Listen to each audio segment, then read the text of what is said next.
Ada Lovelace understood that if you could make a machine that calculated not just individual numbers, but abstract variables, that you could use computers to weave numbers, musical notes, any kind of symbolic language, and that it could be applied to really anything in the way that it is in our modern world. Ada Lovelace was the daughter of the poet Lord Byron. She was a mathematician in the Victorian age, the very first computer programmer. Her father was known as a kind of louche, romantic, a little bit seedy, a little bit crazy, a little bit wild.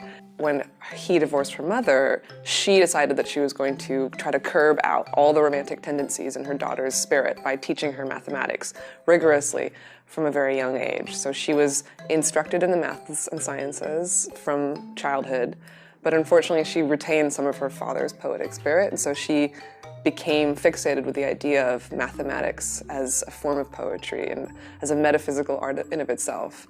She roped all of these mathematicians and scientists of her day into corresponding with her and giving her lessons, but ultimately, yeah, she was an autodidact. She read everything she could get her hands on. She kept up to date with all the scientific publications of her day.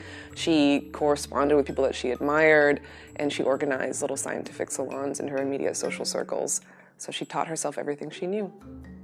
And she ended up spending her life developing mathematical proofs for the earliest computer. In fact, before computers were even built, she made mathematical proofs that can be characterized as the earliest computer programs for a machine called the difference engine and then the analytical engine. So Ada Lovelace's primary contribution to the history of computer science is a set of notes that she wrote that were footnotes of the translation of a paper written about Charles Babbage's analytical engine, which was a machine that he was having a really hard time getting funded by the British government. He traveled around Europe giving talks about the machine.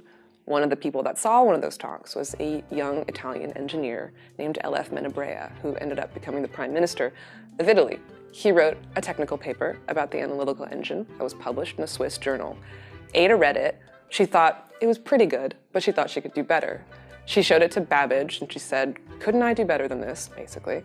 So she ended up creating a volume of notes that ended up being several times more voluminous than the original paper. She made a massive jump that wasn't really recognized until the 1950s, the dawn of the computing age. A number of computer scientists rediscovered her notes and republished them because they had essentially predicted everything that they were doing in the early days of computing. We have to actively make sure that we develop our own history and keep it updated and maintain it and open it up to as many people as possible.